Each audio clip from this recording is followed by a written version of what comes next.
Heroes are an inspiring group of people. Every one of them, from the larger-than-life comic book heroes you see on the big silver screen to the everyday heroes that let us live the privileged lives we do. Every hero has a story to tell. The doctor saving lives at your local hospital, the war veteran down the street who risked his lives for our freedom, the police officers and firefighters who risk their safety to ensure ours. Every hero is special and every story worth telling, but there is one class of heroes that I think is often ignored. The entrepreneur, the creator, the producer, the ones who look at the problems in this world and think to themselves, you know what? I can fix that. I can help people, and I can make a difference. Then they go out and do exactly that by creating a new product or introducing a new service. Some go on to change the world, others make a world of difference to their customers. Welcome to The Hero Show. Join us as we pull back the masks of the world's finest heropreneurs and learn the secrets to their powers, their success, and their influence, so you can use those secrets to attract more sales, make more money, and experience more freedom in your business. I'm your host, Richard Matthews, and we are on in 3, 2, 1. Okay, hello and welcome back to The Hero Show. My name is Richard Matthews, and I'm on the line with Arnie Chapman. Arnie, are you there? I am, yes. Awesome. So glad to have you here, Arnie. Arnie is the host of the Football History Dude podcast on iTunes, which is a show that is dedicated to the rich history of football. And I guess even more specifically, you said almost like the ancient history of football way back in the 20s and 30s, Yes. of sort of what turned it into the sport it is today. And this is, if I understand correctly, your first time being interviewed on a podcast, even though you host your own podcast. So pretty excited to have you on today. So let's just start off right there and talk about what it is that you're known for. What is the show known for? What do you guys do? What's your sort of your business strategy behind that? Yeah, so I am the Football History Dude. The show covers the rich history of the NFL is my tagline. Take you back to the yesteryear of the gridiron. Each episode, each week, we hop on my Delorian. That's also the tagline. We get the baby up to 88 miles an hour and we go explore Nice. somewhere in the past. And more recently, we've really focused on the beginning of the NFL, which was in the 1920 season. September 17th, 1920 was the founding of the NFL. So this is technically the 100th season of the NFL, and it just kind of fit in nice perfectly. So we're covering all the original 14 teams of the NFL from either interviews or just solo shows covering to understand, how was the NFL born and how did it get to where it is now? Awesome. So I understand from our conversation earlier that it's a fairly new show. You guys have been on air for about a year and a half or so, and you're just getting to the point where you're working on monetization. So like, what was the goal in starting the show? And are you looking to have it be like an income or maybe even become a sole income in your life at some point? Like what's sort of the plan? How'd that happen? Well, ultimately, yes, I would like this to be the primary source of income, not necessarily this particular show only. The goal is to create a network of football history podcasts, possibly even branch out into other sports. I've been toying with the idea of yesteryear media, just talking about bringing other guys like myself who are interested in specific passions and going back in time, learning about the history of their particular sport, their particular team, whatever it may be. And the particular, for me, it's football. It's the NFL. That's all I really focus on. But I'd like to turn it into a point where it's a network bringing in, yes, advertising dollars and things like that, but take it further so we can bring in as far as, try to think of what the word would be, but just a way to be able to bring information to people about sports that they know and love now, but they have no idea how it was brought. Yeah, interesting. So what made you get into this, right? We talk a lot about the origin story on this show. Like every hero has their origin story. It's where you started to realize that you were different, that maybe you had superpowers and you could use them to you could share and impart your knowledge to the world. So how did that journey start for you, where you wanted to get into this podcasting and possibly building essentially a media company around sports? I would say my origin story actually happened a long time ago. I started a podcast around my fantasy football league, maybe 8 to 10 years. I don't really know the exact time when I did this. And I really enjoyed it. I thought it was pretty cool. I've always been known as the football dude, the football guy, whatever you want to say. And everybody always comes to me for advice about football fantasy lineups and things like that. And Yeah. I was going to start a fantasy football podcast called The Fantasy Football Dude a couple of years ago. As you may know, that's a flooded market. So I Yeah. started researching. I knew I wanted to do a podcast because I had just finished my master's and I had extra time on my hands, and I knew that that's an avenue I wanted to go into. However, fantasy football was not the shtick. I looked up other ways and other possibilities, and I found out that there aren't any podcasts really about the history of the NFL, or at least on a consistent basis. So I decided to go down that avenue, and I guess deep wormhole later, I find myself I'm at 88, 88 episodes releases as far as next week. Awesome. And what has what kind of interest have you seen in a show on the history? Have you had a regular growth in subscribers? Yeah, it's been I wouldn't say a hockey stick by any means, because I wouldn't tell anybody that you're going to get into podcasting and you're going to be rich overnight, like that. Yeah. It's a ongoing process. Build a fan base of rabid fans at the beginning, and then from there you can build from that base. You can go ahead and you can branch out. But as far as the topic itself, because it's somewhat unique in this space, I guess you can call them super fans. They really latch on. They love it. They can't wait until the next episode because of the information. And maybe because of my storytelling abilities, I like to think that, but that cool information, that the golden gridiron knowledge nuggets that you can't find anywhere else at this point in time without doing research on your own. And I think that's really what they grasp onto. Interesting. So, what are your plans on the monetization front? Because history seems like it's a difficult subject to turn into. I would say, like, podcasters generally are going for like sponsorships or for selling product, right? So is it along the lines of like selling information products or getting gear that people might be interested in, or is it just sponsorships? What are some of your ideas? A couple of them would be, so yeah, sure, the whole advertising model down the road with the networking and the more, the the CPM model of having, the downloads per thousand or whatever that is. That's going to be part of it, but I don't think that's really where it's going to be the big model. It's going to be partnering with different companies, such as there's an auction site called Pristine Auction. I just throw that out there as an idea because they focus on memorabilia from the past. So, partnering with Yeah. companies that really would hit that niche. One thing that I'm creating is what we call football history minutes. They're just 1 minute clips of football history. And remember the old, what's the guy's name?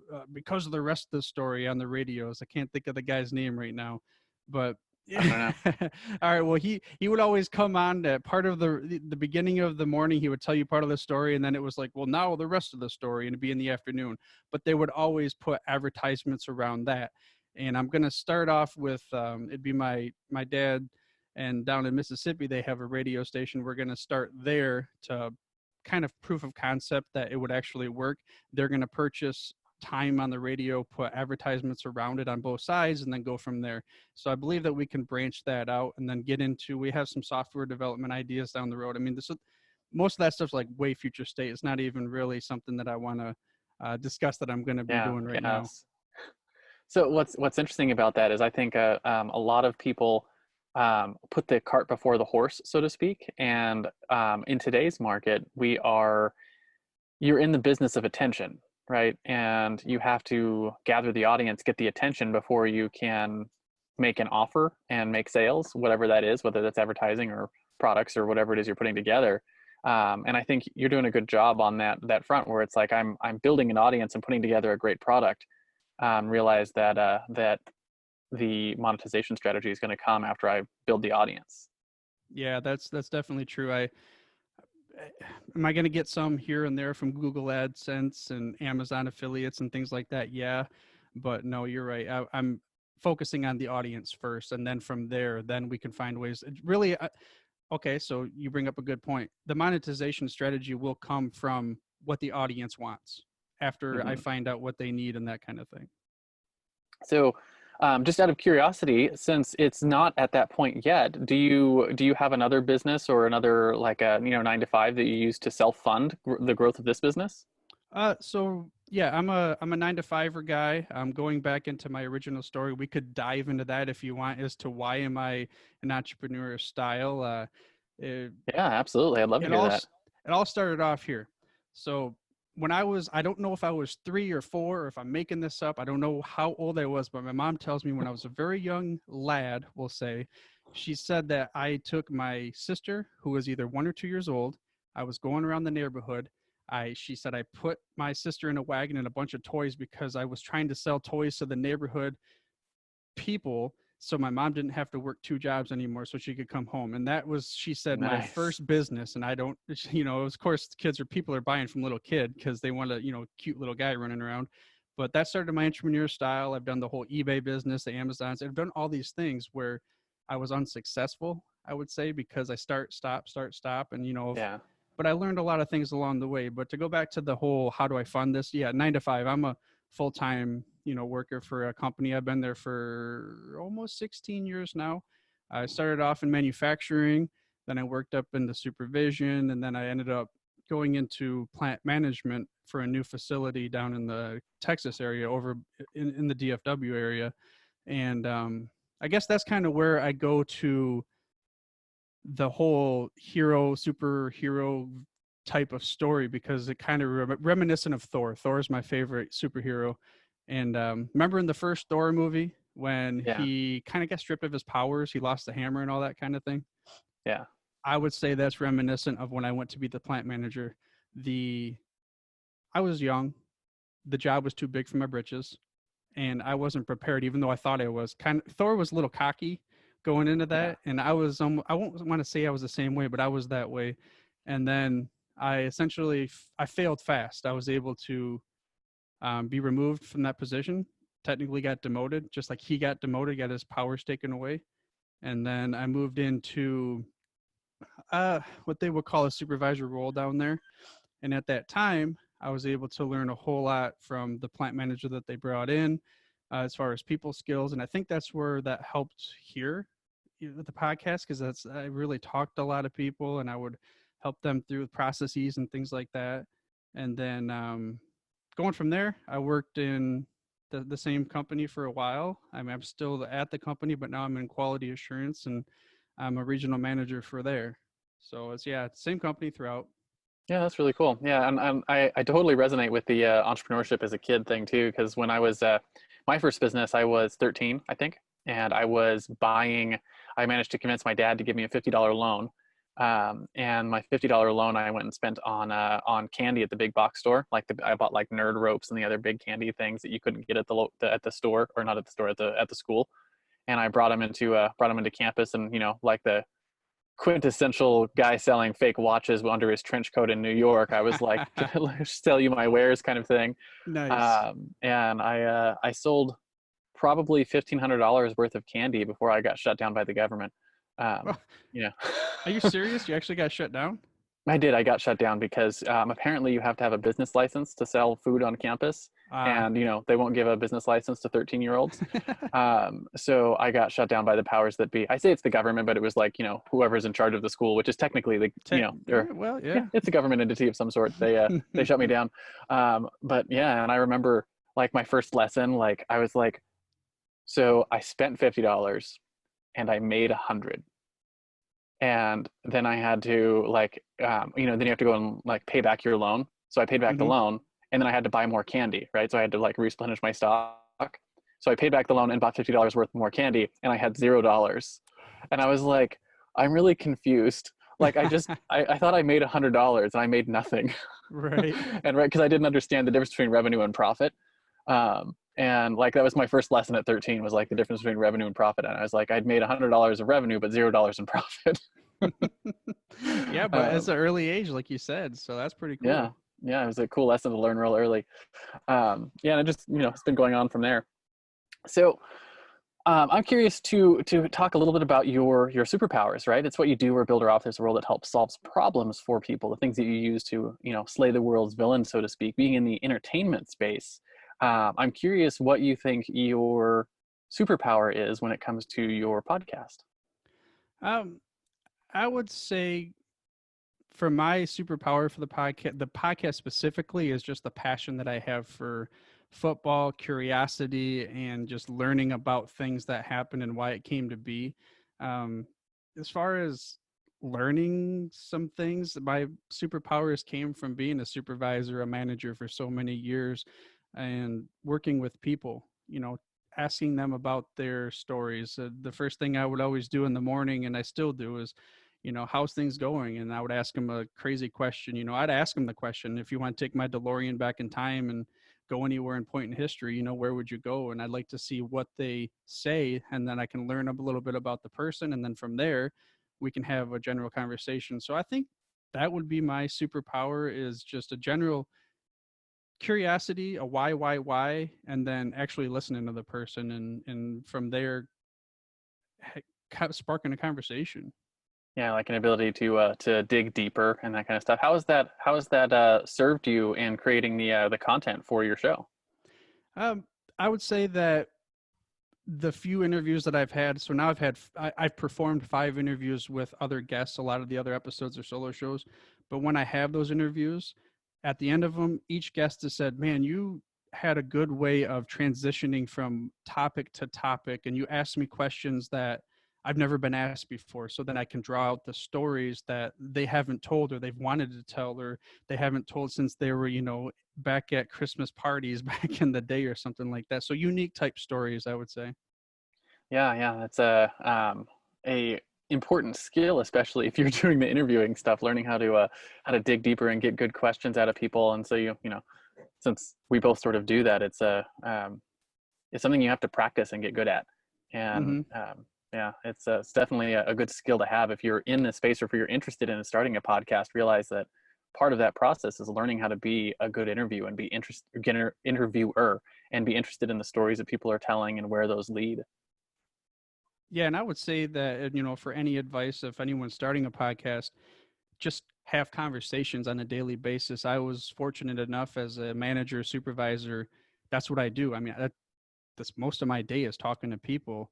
And if I didn't have that, then I would have a real hard time, I think, when I'm having interviews. I still get nervous every time. I was nervous right now starting this, my first time ever being interviewed.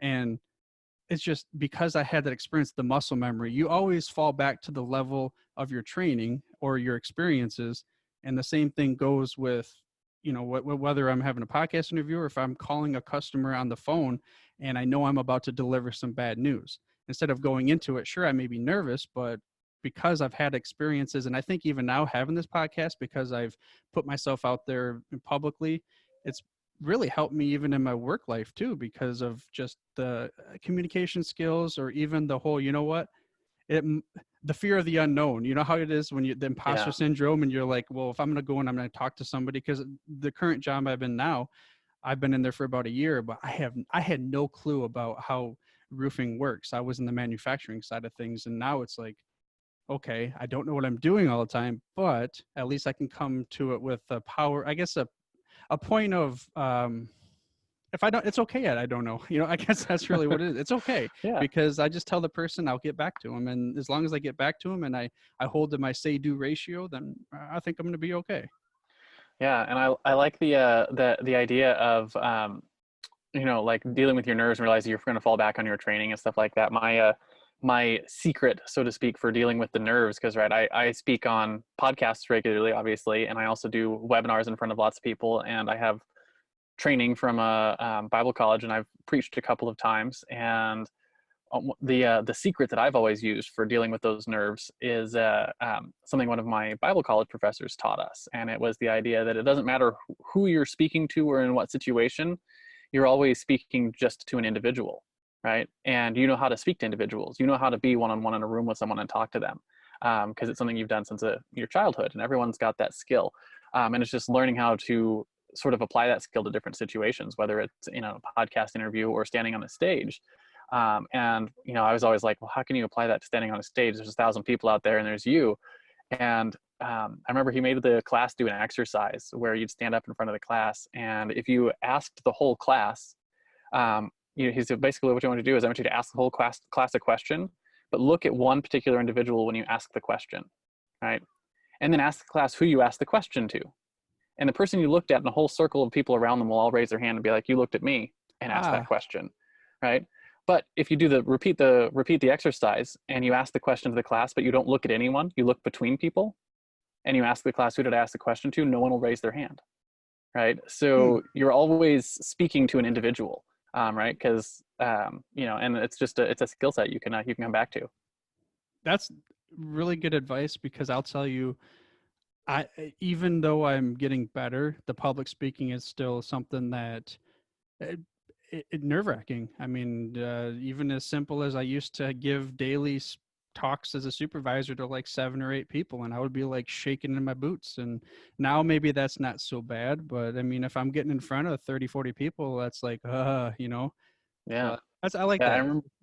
I remember like the hardest speech I've ever given was my I did the eulogy at my grandmother's funeral. And she was like an angel sent down from heaven. And like when she had her funeral, like 600 people showed up, which is a lot of people for Yeah. and so I'm at the in front, and I've got to give the eulogy. And I was probably closer to her than anyone else in her in the family, which is why I was given the eulogy. But so it was already tough because of the situation it's in, but I'm also in front of 600 people. And I remember like the only way I could get through it, I was like, there was one person sitting in the front row that was just paying really good attention to me. And I gave the eulogy to that one individual. And then it just um, went through, or I mean, yeah, it just went through. I was able to just to actually perform the way I needed to perform in that situation, because I was nervous, and I was emotional, and other things that are just all stacked together. Plus you're in a room full of 600 people, half of whom you've never met before, and they're all expecting you to to give them closure for this person, right? And so it was just really stressful situation. And I remember thinking, I was like, I had to go right back to my training from Bible college, and it was like, just pick someone in the audience and give your message to that person, and that's it. Just like you're sitting in a room across the sitting across the coffee table with them. And I had to really use use all those techniques at that point. And it's been really everything else has been easier than that. So yeah. yeah. No, I mean, that's something that I hope to in the future. Going back to I guess the beginning, I would love to create a conference, convention, what have you, for the history of the NFL. And that's something that when I think about that, I go, holy crap, that means I got to get on stage. I gotta be the one that does this, the MC. And so yeah, it's something that I uh, I appreciate that as an advice. And can I go back and ask you about Bible college a little Yeah, bit? I had absolutely. one question. So I saw that the reason why you initially went into it was to learn how to read and write ancient Greek. Was that something that's a true statement? It was. I in high school, I had gone through a couple of summers doing some in-depth Bible studies with a couple of professors at a local Bible college. They had put on like a summer Bible camp kind of thing for more advanced stuff. And I realized that one of the most important things in understanding scripture was understanding the author's intended meaning, right? Which is it's a hard concept to get. And like we even struggle with that politically today. People are like no, the Constitution means what I want it to mean. I'm like, no, it means what the original authors meant it to mean. Like that's the way way you're supposed to Uh-huh. interpret ancient documents, which I assume as a study of history, a studier of history, you understand that concept, that you Hmm. have to really look at what the people were doing at that time, and the situation they were in, the language they were speaking, and the culture they were in. And for me, I wanted to understand, the I guess it's almost a selfish thing, right? I wanted to understand this person that I claimed to worship better. Might as well actually like learn the language and the culture and whatnot that it was in. So I went to a Bible college that offered studies in ancient Greek and ancient Hebrew, and took a couple of years of each of those. And I learned a whole bunch of other things while I was there, but that was like the thing I wanted to get out of it. And as luck would have it, my professor in Bible college, who taught ancient Greek, his name was Dr. Dull, and he was probably the coolest guy in the world.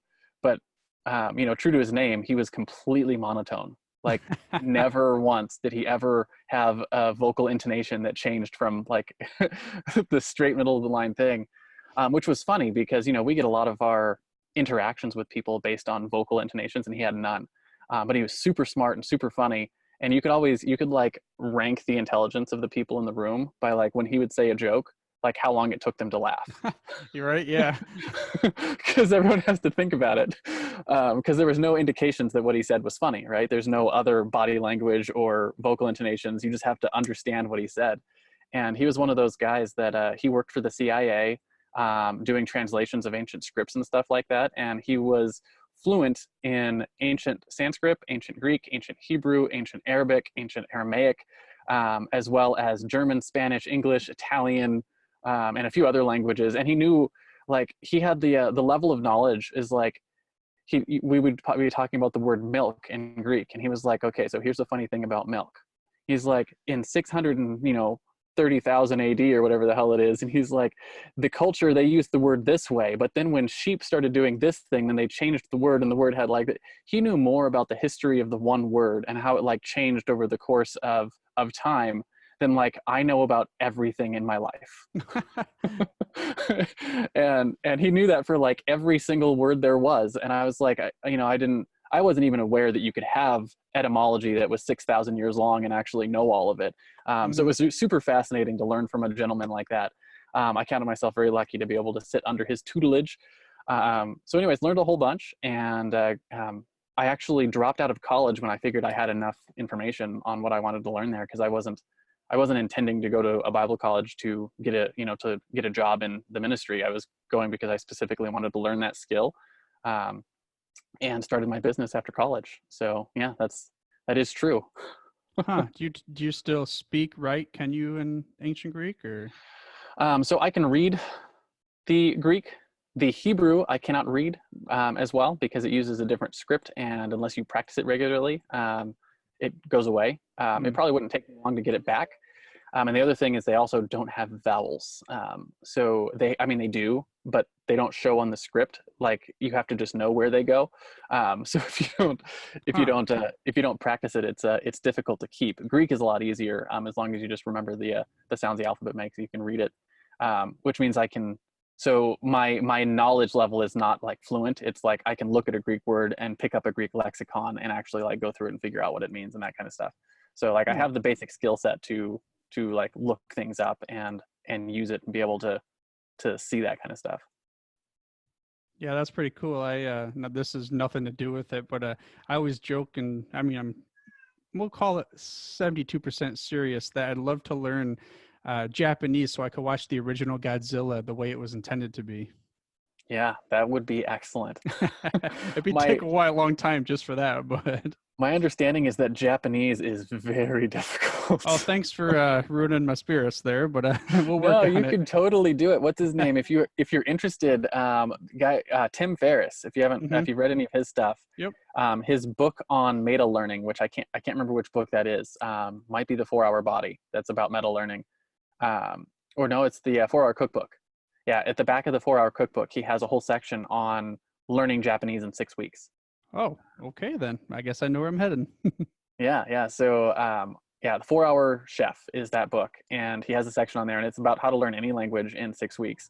And actually goes through like how like there's basically he like reverse engineered language, and there's like 6 sentence structures and 6 grammar structures and 6 of these other structures and like 130 words that pretty much make up like 80% of language. And if you can master those, very quickly, and you can get to conversational fluency very, very quickly. But it's not, not being a native speaker, you'll never be a master at a second language, but you can be conversationally fluent very quick. Sure. So anyways, resources. Yeah, exactly. So back to our conversation on your story, I want to talk a little bit about your fatal flaw, right? Just like Superman has his kryptonite, or Batman's not actually a superhero. He just has to work really hard at his things to do. What do you think is something that you've had to deal with that has held back either your podcast or your business growth, or any things that you've been working on in your life? It was tough to choose one, because we could always, it's easy for us to always, it's easy for us to look at like, oh, I suck at this, I'm not good at this, I'm not good at that. But then for me, I would say it's worrying about finances. To even go back to our point of, am I monetizing this, or how am I going to monetize it? When I start worrying about monetizing and just finances in general, then it clouds my judgment, it clouds my decision making, and I don't get stuff done. So I would say that if I could just not worry about finances, then life would be gravy and I would just keep rolling on. So that's going to be my Yeah. fatal flaw. It's an interesting thing too, because it's like you want to have to not worry, you have to not worry about it in order to do good work, but you also have to worry about it at some point so that your Yeah, work's going somewhere, right? It's doing the thing you want it to exactly. do. So it's like a catch 22. Sure, Um, sure, so yeah. so how have you been managing that? Um, you know, I've when I as far as the finances go, you and not worrying about it, I make sure that I put it in order as far as what needs to be done, and then I focus on um, for the business podcast portion is the strategy because going back to another fatal flaw would be just shooting from the hip, following the shiny object, just going every which way, as opposed to in doing busy work, working in the podcast instead of working on the podcast, which is why I reached out to you. I wanted to be promoting myself more and promoting the shows to reach out the outlook. So every week I use the planner method, you could say, kind of like the one thing, or I use the top three I look at, and I focus on the projects I have to work on. And then I create every single day. I write down the goals that I want to remember, my one thing I need to do. And then I have the little list, of course, the action items that I will get to, but always focus on one thing is the most important. Today, my one thing is let's record an episode with you. Nice. It's a good thing. I like that. Because I always like having guests on my show. So this question I think will be a little bit interesting because most of my clients are not in the media space. They're generally in the delivering product or delivering service to customers. So we talk about your common enemy, and common enemy is the way we generally talk about it is if you could remove one thing from your client's life that you think is holding them back. But in your space, your clients, your listeners are people who are interested in the history of football.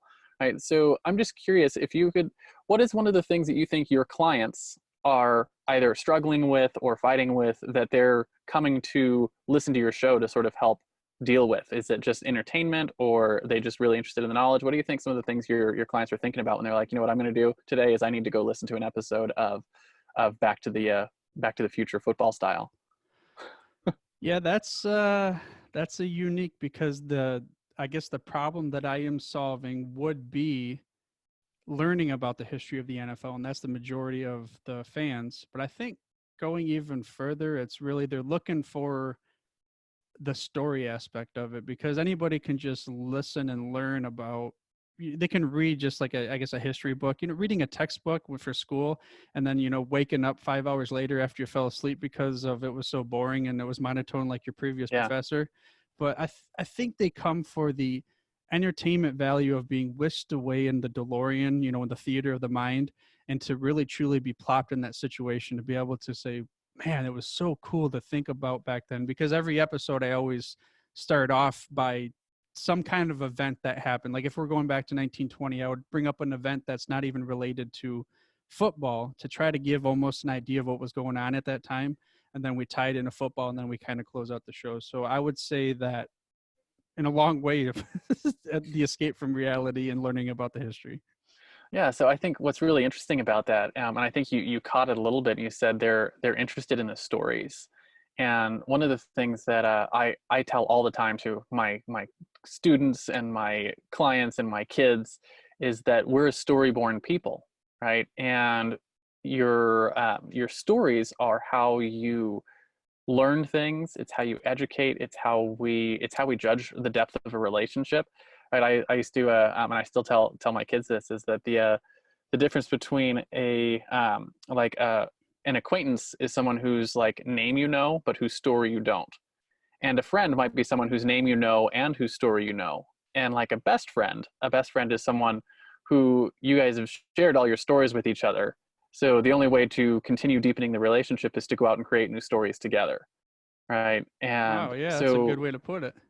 yeah, so we judge the depth of relationships based on stories. And when it comes to teaching, anything that you're teaching someone, right, is just data. And I like to think of data like nails, and stories are like the hammer that drive them home, right? Without the stories, people aren't going to be able to grasp on and hold those things. So you're using stories as a way to both teach history, and to entertain people, which I think is a really powerful thing. Yeah, it's been fun so far. Cool. So um, I want to talk a little bit about your, some practical things, right? I have the thing I call the Hero's Tool Belt, which, maybe you have a big magical hammer like Thor, or a bulletproof vest like your neighborhood police officer, or maybe you just really love how Evernote helps you organize your thoughts. I'm curious, what are some of the practical tools you use to manage your podcast, things that you couldn't live without? Maybe it's your schedule or the team you have doing production stuff. What is some of the practical tools you use to make your podcast a reality? Or For maybe it's this really sure. cool like mic setup you have going. Oh no, I mean, if I were to I would mess it up. But no, this is my computer's currently sitting on a cat tree in our bedroom, so I wouldn't say that it's any magical tool set. But as far as my team, my wife does all the editing for me, so I really appreciate that. She does a really good job for it. If she didn't spend that time, then I would have even less time to work on the show. As far as the tools I use, other than the fancy, well, it's not really that fancy of a equipment, but I use the Audacity program for recording and editing, what my wife does. Then I have a website host slash media host called podcastwebsites.com. And they're kind of like a unique thing where it's a WordPress site and it's also the hosting at the same time. It's all unlimited, and they're a really cool group of people to work with. So if anybody's interested, I recommend using them. For me, it's beneficial because I don't code. I don't know any of that type of stuff. I can drag and drop and just type in things. I use I don't know, just super basic stuff. Excel spreadsheet to keep track of what episodes are going to come up, and OneNote, and like nothing fancy, man. I'm like I guess a little old school when it comes to that. No, I love the idea of using Excel spreadsheets to track things. I am a huge fan of the spreadsheet. I use Google Docs for my spreadsheets because I have to share them with team members and whatnot. But same kind of thing, lots of formulas and keeping track of things in there. Really useful for that kind of stuff. What did you say the name of the podcast site was? We'll stick it in the resources for people who might be interested. Well, I would say two then, because they're launching a new one. It's called podcastwebsites.com, and then it's also actually run by Captivate. Okay, interesting. Yeah, so we'll check those out and put them in the resources for people who are listening. The Hero Show will be right back. Are you tired of trying to write webinars that don't consistently convert? How would you like to have a webinar that effortlessly created sales in your online business? You can. Introducing the Webinar Alchemy Workshop. Webinar Alchemy Workshop is an online masterclass that will help you write incredibly persuasive webinars for your online courses quickly and easily. Using what you learn in this class, you can build a webinar that educates your entire audience while still creating sales.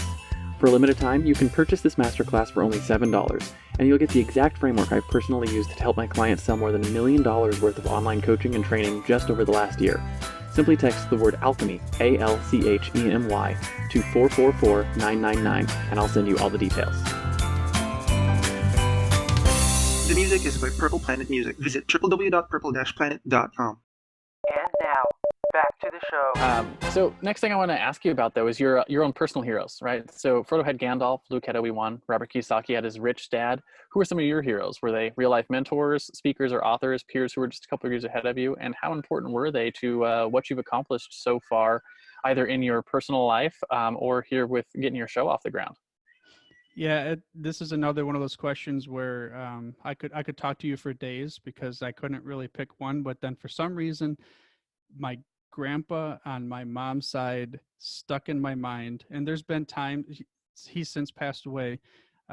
He owned his own business my entire life.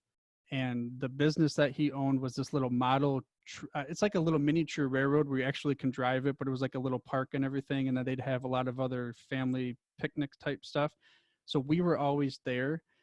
And when I grew up and before he passed away, I didn't really appreciate it, but I realized later in life, he did exactly what I want to do. He was passionate about trains and he owned a business, and that's all he did. I'm passionate about football and I want to own a business, and that's all I want to do. So I didn't realize it back then, but like, that's the guy I want to be. So I wish I would have, when he was around, I wish I would have asked him more questions about stuff like that. And I really didn't. So that'd be one, as far as a personal hero. As far as the podcasting space, they're called the Fantasy Footballers. They were software engineers. They owned a company, and then they moved into creating a show about fantasy football. I mean, what? Seriously, that's all they talk about is fantasy football, like the dream, the life, and now they're touring around the nation and things like that. So that would be It's one of my crazy. podcasting. Exactly. I mean, it's just crazy to think that the power and the medium of a podcast and other types of internet based applications, and you can, like, you yourself, you're traveling around the nation, and I mean, just super cool to me to be able to think that. Which, speaking of that, Pat Flynn from long days ago, he's always been a hero of mine for this type of thing. um Storytelling, Dan Carlin. I don't know if you've ever heard of Hardcore Yeah. History. All right, so I try to emulate a little. I've heard of Dan Carlin. I haven't listened to it, but I've heard of it. If you like history, if you like anything revolving around military history, I tell everybody out there, you're doing yourself a disservice not to listen to him, because holy moly, he tells the stories like nobody's business. That's So, awesome. Yeah. And it is definitely crazy the kind of stuff that we can, I don't know, I almost feel like we get away with it today, right? Like the life and businesses that we can lead and run that just weren't a possibility 10, 15 years ago. And it's super cool. Like, who would have thought that you could run a successful business that replaces a couple of software engineering jobs talking about fantasy football, right? right, yeah. I mean, and I know Yeah. they're making more now than they ever did, but that's not even the reason why they do it. They're Yeah. always able to work their lives around their children, and that's what I want to do too. That's my ultimate, win, or my goal, is just to be able to take my daughter to school, go to the gym, come home, work on my show, go pick her up. Just that kind of thing.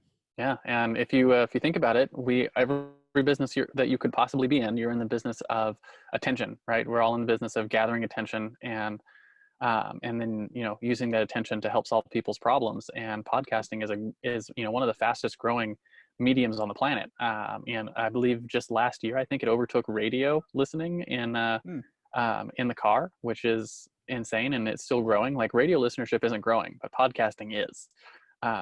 And so it's definitely a great way to grow and build an audience and keep hold of people's attention. That's why we're doing it, right? That's why I'm recording my show while you're recording your show, just different topics. But yeah, it's super fun. And I tell people, ask me all the time, like, why are you growing a podcast? And I'm like, honestly, the reason I'm building a podcast is because I get to talk to cool people. Whether or not it builds an audience or does cool things for my business is sort of like secondary. Mhm.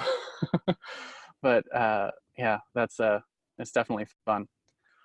So what I want to do is just sort of bring it home for our listeners and talk about your guiding principles, right? Top one or two principles or actions that you use regularly today that you think contribute to the success and growth of your podcast. Maybe something you wish you'd known when you first started out and recorded your first episode. Oh, if you're going to take it there, I would say before recording my first episode, the guiding principle that I knew was something that I listened to, and I like to tell this because there's a guy, another hero, Jocko Willink. He has a podcast himself. He's an ex-Navy SEAL, like Supreme Commander. I don't know what their titles are, but I listened to his show and I heard somebody Supreme talk Commander. Yeah, I'm not sure what his title is in the Navy. I know I'm doing that a disservice as well, but the guy is extremely intelligent. He is super motivating, and I just remember an episode where he was talking to his co-host, and the co-host just kept complaining about not being able to do something. His mantra is discipline equals freedom, and the guy kept saying, I don't forget what it was. He kept complaining, well, I can't do this because of this. I can't. And Jocko just kept saying, you do it or you don't. Like those simple words, you do it or you don't. And that was about the time where I started getting back to working out and things like that. And I set my alarm for 4:46 a.m. every single day. And I would have those words go through my head. You do it or you don't. It's like, I'm either going to wake up or I'm not. I'm going to go to the gym or I'm not. I'm going to start my podcast or I'm not. I'm going to record or not. So it was just the simple things that just, you do it or you don't. And I guess that's a mantra rally cry that I could use. And I wish I would have had that at the beginning, because there's a lot of times when I was going to start a podcast or start another thing and I never did because I didn't. Instead, I should have done. So yeah, I guess I would say that's my guiding force. Do it or you Yeah. don't. I've heard that multiple times in different ways from different people on the show. And I think it comes back to this idea that particularly the discipline equals freedom part, right? And that is how many people talk about their calendar they're, having a strict calendar has set them free, which Mhm. is, it's in that same vein if you're just going to do it, right? And I find it really interesting because I've noticed the same thing in my business, is that when you just like set up your life, that it's like, hey, I'm working on this thing at this time, it's on the calendar and it's just going to happen. It frees you up to not think about that until that time, right? And if your calendar, like everything on, like my calendar's all the way down to like, I've got my family time on my calendar because I know if it's on the calendar, then it's like I can be all the way there, right? I can be all the way in, and I don't have to split my focus or worry about other things that I didn't do because discipline equals freedom, essentially. Mhm. So I Oh think it's yeah. super fascinating.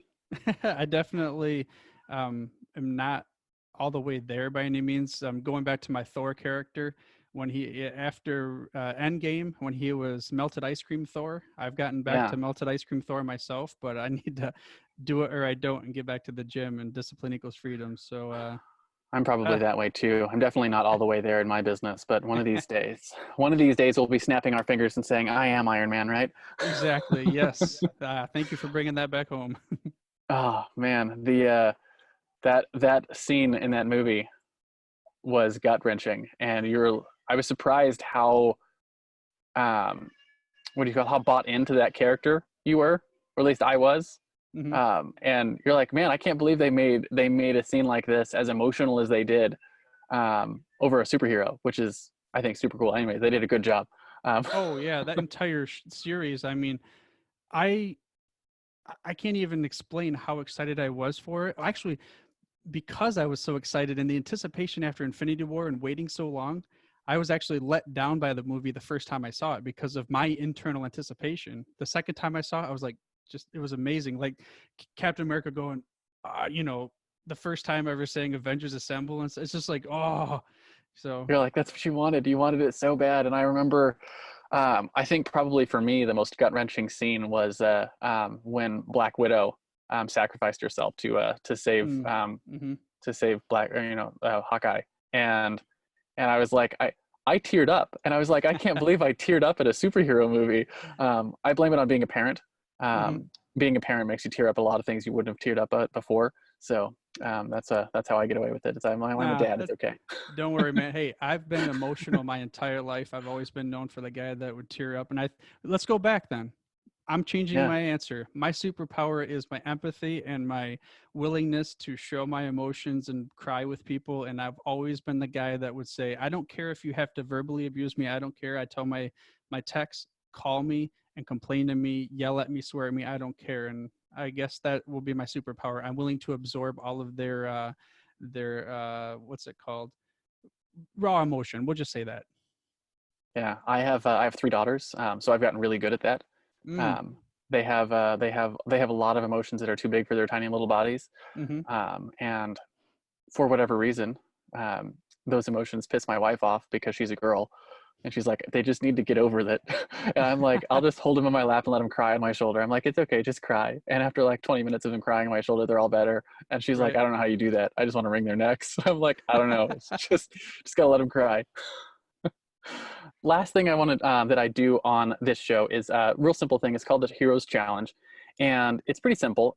It's basically this: do you have someone in your life or in your network that you think has a cool entrepreneurial story? Who are they? First names are fine, and why do you think they should come share their story on our show? I'm going to say that the guy I think you should interview would be Charles. I would also call him one of my mentors.